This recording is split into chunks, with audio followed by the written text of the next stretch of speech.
Broadcasting Region 1. Region 1. This is BBS. Bicol Broadcasting Systems Incorporated. DWLV. 91.9 megahertz. Your news and music stations. BBS. Basta Bareta. Sigurado.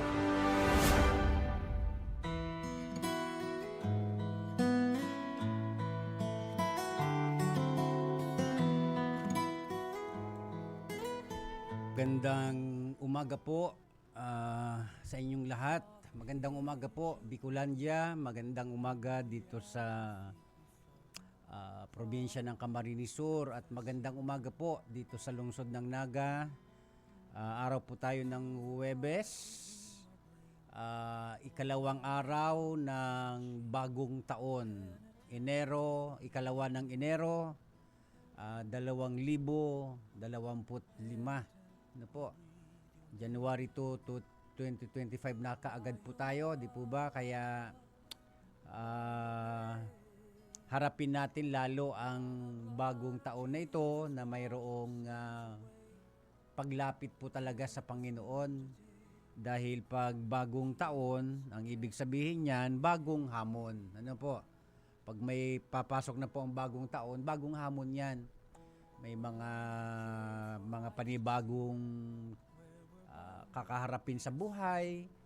Mayroon po tayong mga, lalo na nga po kung nitong tumalikod na taon, may mga bagay po tayo na hindi inayos, hindi isinaayos. So ibig sabihin yan, yung mga suliranin natin sa tumalikod na taon, suliranin pa rin natin ngayong bagong taon.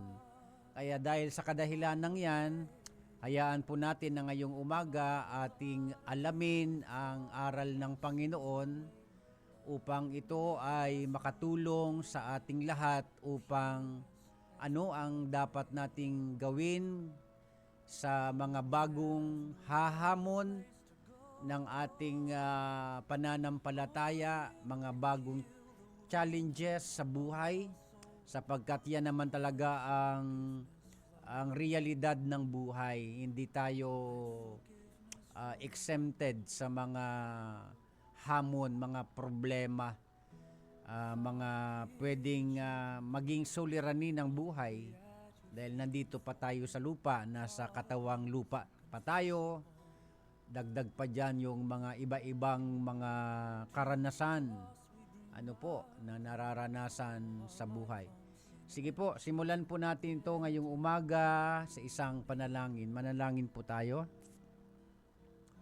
Ama naming Diyos sa langit, muli po kaming nagpapasalamat.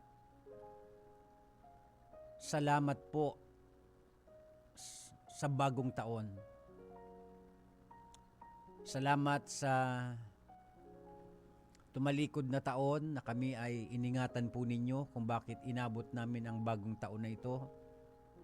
Salamat po ngayong umaga sa panibagong araw na idinagdag mo muli sa aming buhay. Salamat sa buong magdamag ng aming pagtulog. Iningatan mo kami. Bagaman pagising namin sa umaga ay nandyan muli sa aming mga harapan ang mga hamon ng buhay. Pero salamat po, ang pagbibigay mo lang po sa amin ng buhay ay patunay na kakayanin po namin sa iyong tulong, sa iyong awa, ang mga panibagong kakaharapin ngayon, lalo na ngayong bagong taon. Salamat po ngayong umaga, niloob po ninyo na kami ay muling makapakinig, makapag-aral ng iyong mga banal na salita. Patnubayan po kami ngayong umaga ng iyong banal na Espiritu na sa aming sama-samang pag-aaral ng iyong banal na salita.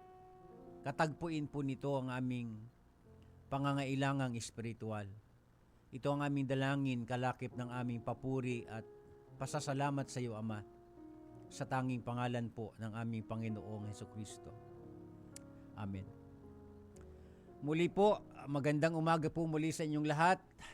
Ito po ang biyaya sa pagkaaga dito po sa himpilan ng BBS DWLV 91.9 FM. Ako po ang inyong lingkod, Pastor Luis Bulaños, at sa technical side, si Sir Stephen Fabis.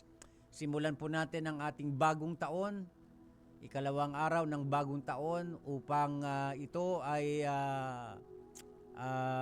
ilaan ang ating buhay sa pakikinig ng mga aral ng Panginoon. Magandang umaga po kay Sister Nelda Mabait at sa buong Mabait family dyan po sa Dalipay, Milaor.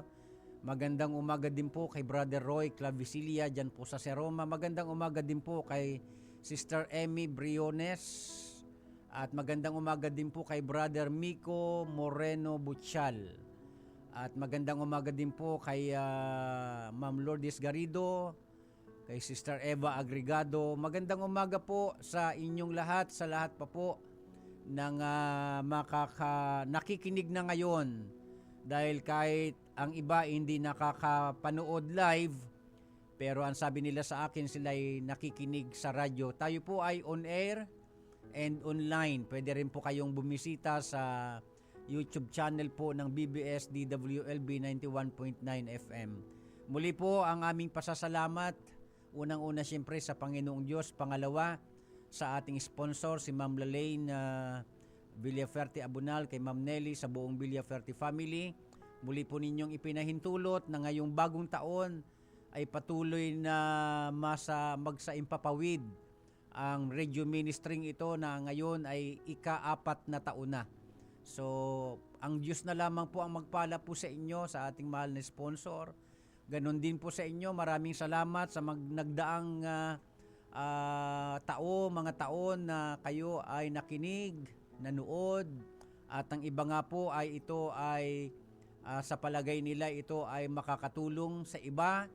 Binabahagi nila ito, sinishare po nila ito. Hindi lamang sa kanilang Facebook account, kundi pinapakiusap din nila sa iba na i-share din ito sa iba. Maging si Sister Emmy Briones nagsabi sa akin na ito ay kanyang isinishare. Si Brother Miko Moreno Butchal, sinishare din po. So maraming salamat po sa inyong suporta.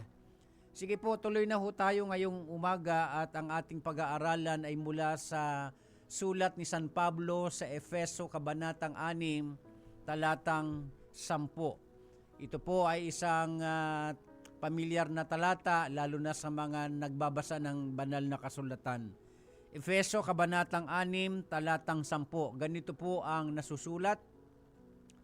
Bilang pagwawakas, magpakatibay kayo sa kalakasang galing sa Panginoon at sa Kanyang dakilang kapangyarihan.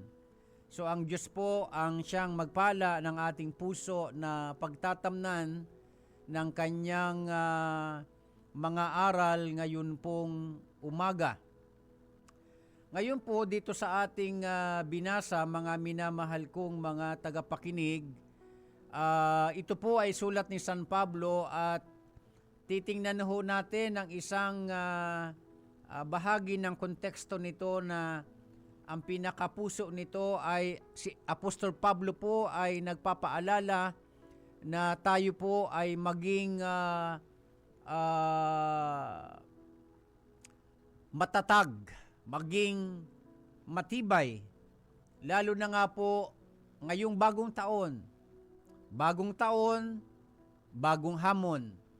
Sabi ko nga po kanina sa inyo, kung yung mga suliranin sa tumalikod na taon, yung mga bagay na dapat sana'y isinaayos, ngunit wala tayong ginawang pagsasaayos sa mga ito pa rin ang kakaharapin natin kahit pumalit na ang taon. Ano po? Kaya nga po ngayong umaga, dahil ito ay bagong taon, bagong hamon, ano ang dapat nating maintindihan sa bagay na ito?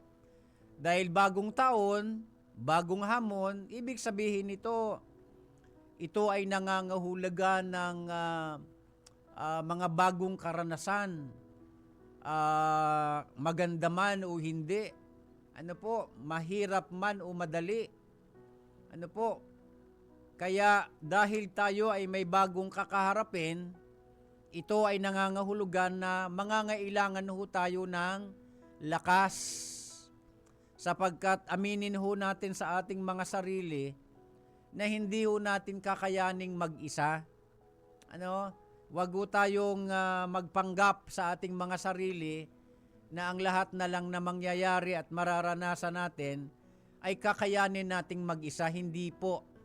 Kakailanganin natin ang awa, ang tulong, ang biyaya ng Panginoong Diyos.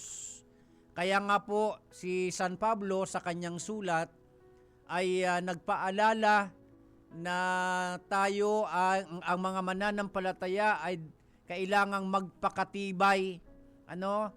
Magpakatibay. Kasi bakit niya ito sinabi? Sapagkat may mga susubok sa ating pananampalataya. Asahan ho natin yan. Kung isa kang mananampalataya, mayroong susubok sa ating pananampalataya.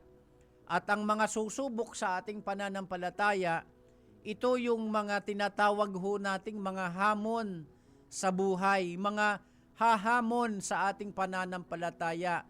Ito yung iba-ibang mga karanasan, mga iba-ibang circumstansya na talagang susubok ng ating katatagan. Kaya nga ang sabi ni San Pablo sa kanyang sulat, magpakatibay kayo. Ang sabi po rito, be strong in the Lord.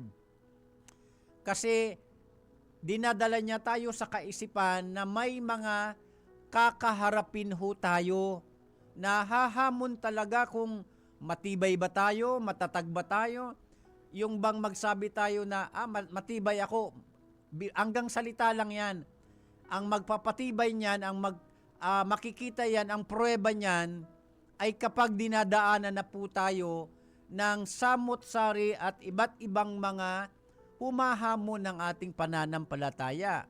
Katulad na po dyan yung mga kagipitan, sabayan pa na kapapasok lang ng taon, mayroon ng may sakit, may karamdaman, yun bang kapapasok lang ng taon, may mga nauospital, tapos nagkataon pa na walang pera, walang mga panggastos, at sabayan pa ng minsan mga problema sa pamilya.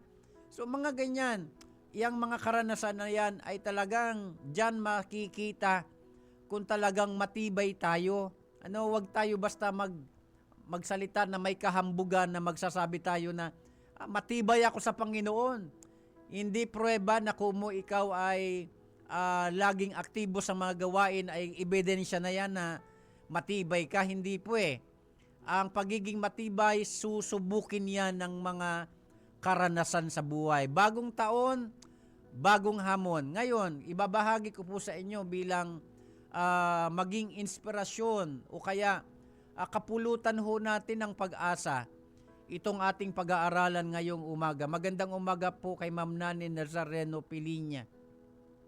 So, mula po rito sa sulat ni San Pablo sa Efeso Kabanatang 6, talatang 10, kanyang ipinapaalala sa mga Kristiyano, sa mga tumatawag sa Diyos, sa mga may pananampalataya sa Diyos, na magpakatibay.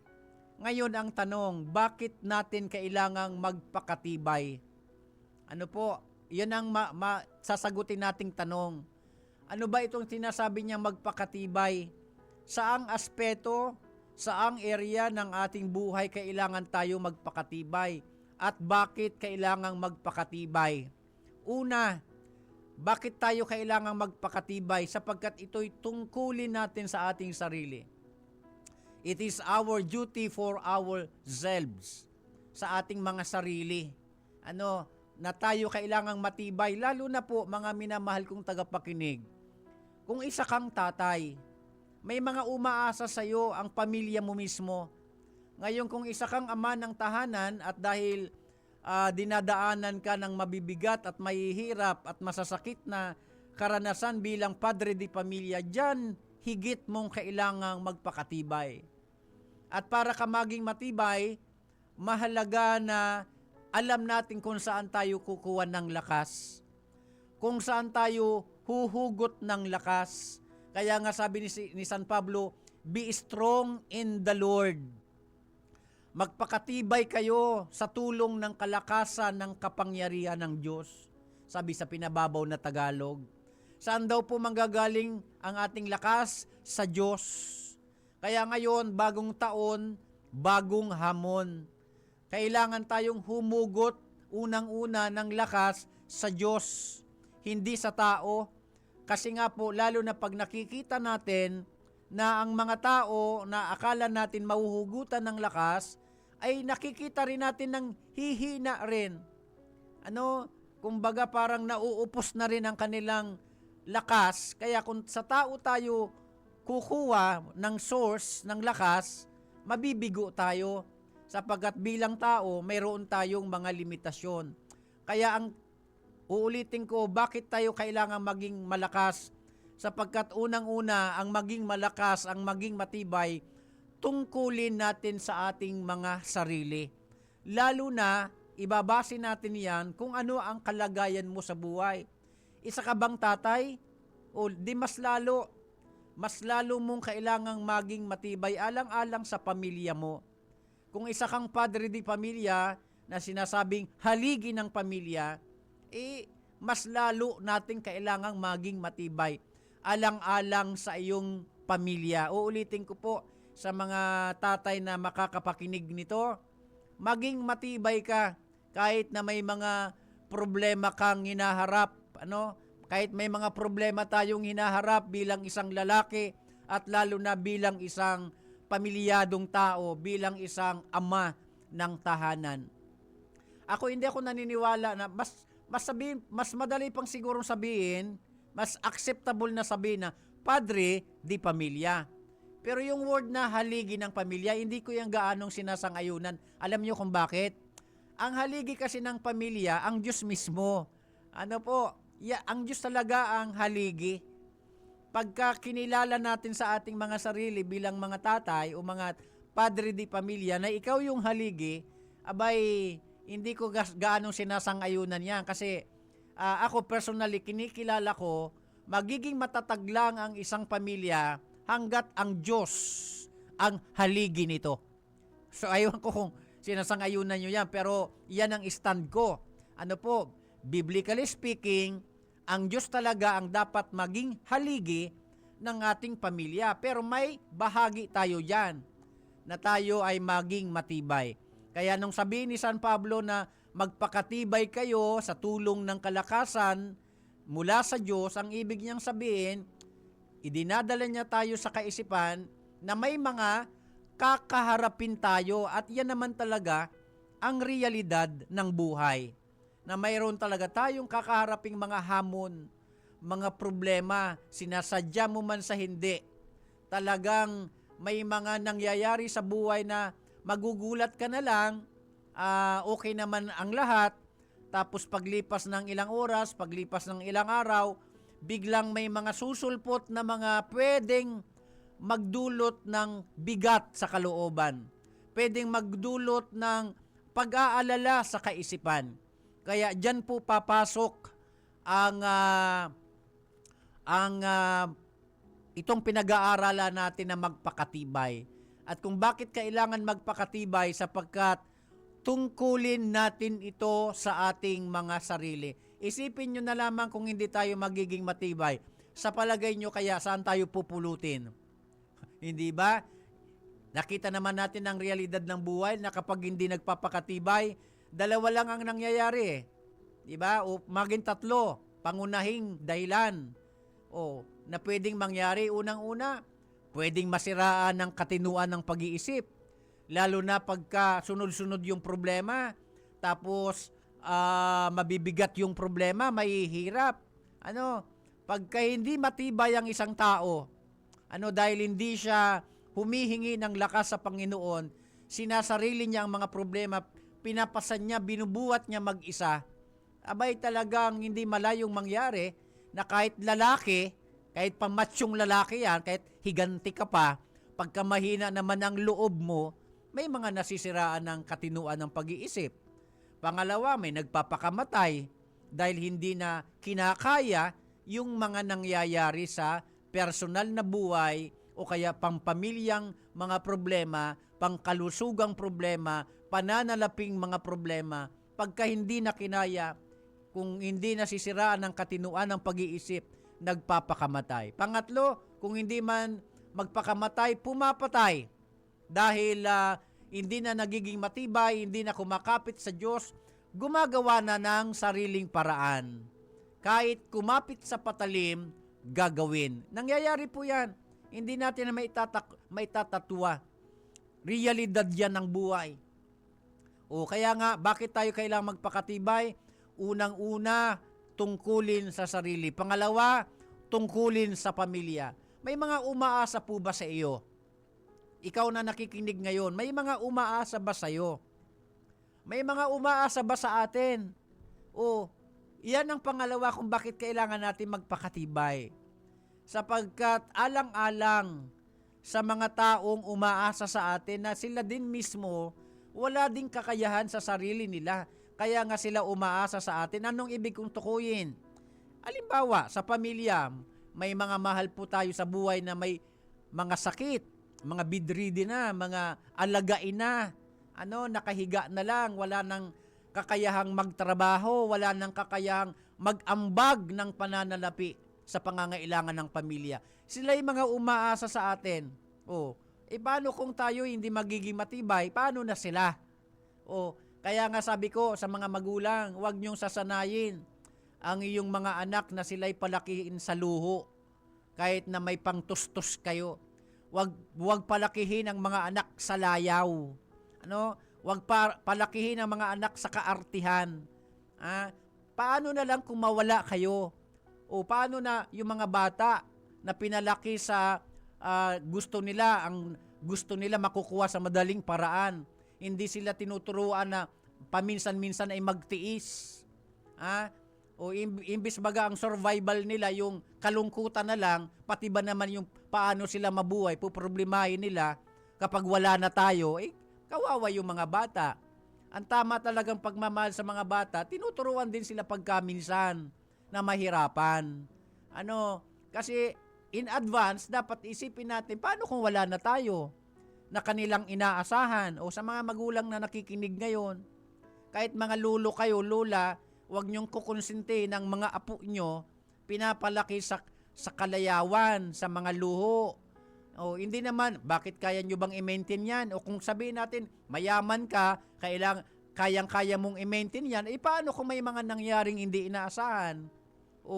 Hindi kakayanin ng mga taong yan na tumayo sa sariling paa kasi nasanay na umasa sa iba. Nasanay na laging binibigyan. Akala nila lahat ng bagay dito sa mundo nakukuha sa madaling paraan. Kaya dapat balance lang. Kaya iyan ang pangalawang dahilan kung bakit kailangang magpakatibay. Dahil unang-una, tungkulin sa sarili.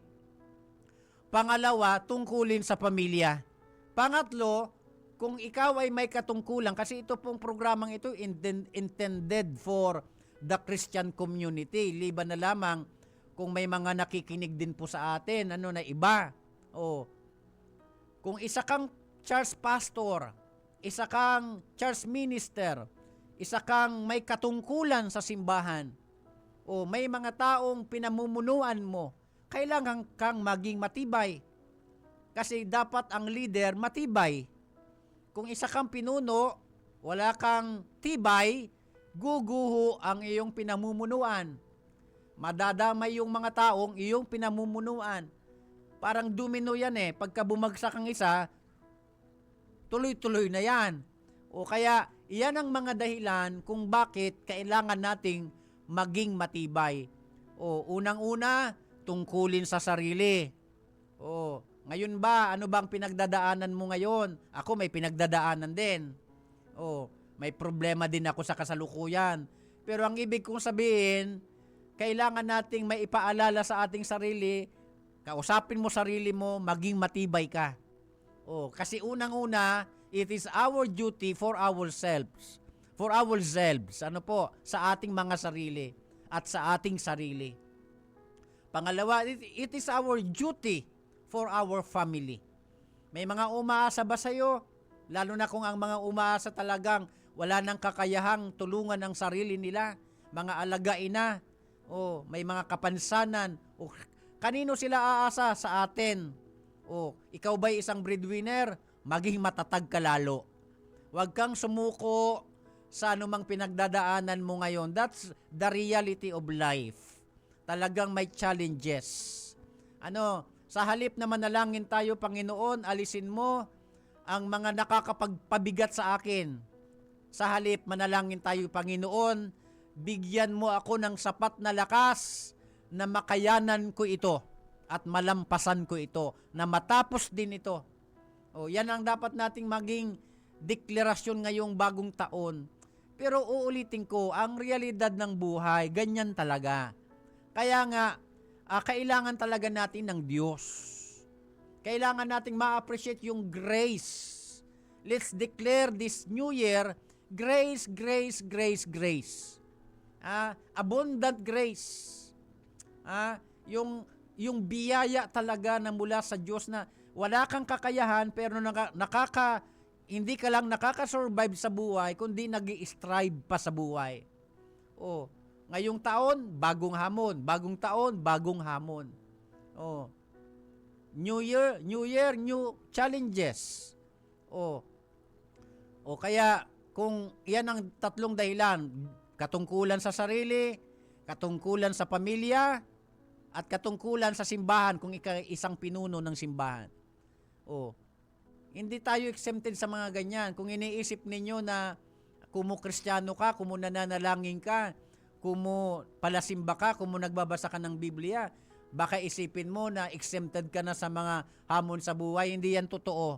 Kaya huwag kayo nagpapaniwala dyan sa mga prosperity preacher na dapat daw pag Kristiyano wala nang problema, mayaman, maraming pera. Hindi yan balance na paliwanag. Huwag kayong nagpapaniwala dyan sa mga prosperity preacher na yan na dapat daw pag Kristiyano dahil mayaman ng Diyos, Totoo naman yan. Pero hindi naman tamang sabihin na exempted na tayo sa problema. Ang kaibahan lang dito, kahit may mga problema tayo, kasama natin ang Diyos. May Diyos tayong malalapitan. Alin bang pipiliin mo? Kaharapin mo ang mga problema, ang mga hamon na walang Diyos? O habang kinakarap mo mga problema, pero kasama mo ang Diyos? Kaya mga minamahal ko mga tagapakinig, naway itong narinig natin ngayon ay makatulong sa ating lahat. Sabi ni San Pablo, magpakatibay kayo sa tulong ng kapangyarihan o kalakasang galing sa Diyos. So may reason para maging matibay. Bakit? May aasahan tayong tulong na kalakasan mula sa Diyos. Sa mga oras na ito, may pinagdadaanan ka po ba? Ako po mayroon. Mayroon po ba tayo mga suliranin ngayon na nakakapagpabigat ng iyong loob? Na kung hindi ka magiging matibay, pwedeng bumigay ang katinoan ng iyong pag-iisip. Dahil sa sunod-sunod, para bagang wala ng katapusang sunod-sunod na problema, hindi pa nga nalulutos ang isa, may bago na naman. At mabibigat, mahihirap. At ang lalo, alam nyo, na-observe ko sa buhay, ang pinakapangunahing problema ng tao, pananalapi. Pananalapi. Pagkagipit ka sa pera at wala kang pera at nagkasakit, may sakit sa pamilya, wala kang pampagamot, wala kang pambili ng gamot, wala kang pampacheck up, wala kang pambayad sa doktor, lalong bumibigat ang dalahin. Diyan papasok po mga minamahal ko mga tagapakinig, mga kapatid, mga kaibigan, na tayo ay maging matibay. At sino ang source? Ang Diyos. That's why sa Mateo kabanatang 11 talatang 28, ang Panginoong Kristo ay nagbigay ng paanyaya. Lumapit kayo sa akin, kayong lahat na napapagal at nabibigatan sa inyong mga dalahin at bibigyan ko kayo ng kapahingan. Nabibigatan po ba kayo ngayon? May mga dalahin po ba kayong mabibigat, mahihirap? Itiwala natin yan sa Panginoon at manalangin tayo, bigyan niya tayo ng sapat na lakas para maging matibay. Hindi sa ating mga sarili, kundi sa ibibigay ng Diyos, sa isusustain niya, sa isusupply niyang lakas para tayo maging malakas. Hanggang dito na lamang dahil may sinusunod tayong tamang oras ng pagtatapos. Manalangin po tayo. Ama naming Diyos sa langit, salamat po sa paalala mo. Paalala ng iyong mga aral. Nag-aalay ako ng panalangin sa mga tao ngayon na nakakaranas ng kabigatan sa buhay nila. Kung bakit sila umiiyak, nagdurusa, nahihirapan ng loob, walang kapanatagan, walang kapayapaan. Tulungan mo sila, tulungan mo kami. Ang mga inaalala namin, mga suliranin namin kinakaharap, magkaroon ng positibong kalutasan. Palakasin niyo po ang mga nakikinig ngayon. Supply mo po sila, isustain mo sila ng kalakasang espiritual, kalakasang emosyonal, kalakasang mental, kalakasang pisikal, upang aming makayanan at malampasan ang mga dalahin, mga hamon sa buhay. Ito ang aming dalangin, ito ang aking dalangin, sa pangalan namang Diyos ng aming Panginoong Hesukristo. Amen. Muli po, ako po ang inyong lingkod, Pastor Luis Bulaño. Susunod na po ang Kakampin Network News, ibabalita ni Sir John Bernas. Manigong bagong taon. Happy and healthy New Year. God bless you all po.